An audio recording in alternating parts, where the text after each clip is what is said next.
भरे हुए जाम पर सराही का सर झुका तो बुरा लगेगा।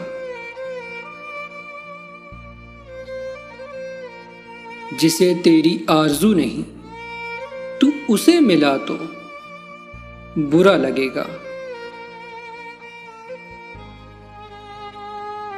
ये ऐसा रास्ता है जिस पे हर कोई बारहा लड़खड़ा रहा है।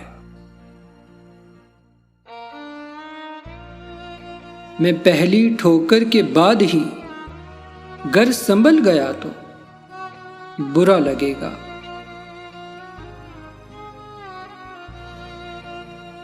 ये आखिरी कपकपाता जुमला के इस ताल्लुक को खत्म कर दो।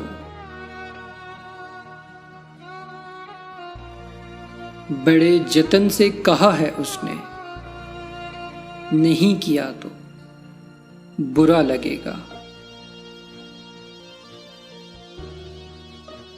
न जाने कितने गमों को पीने के बाद ताबिश चढ़ी उदासी। किसी ने ऐसे में आके हमको हंसा दिया तो बुरा लगेगा।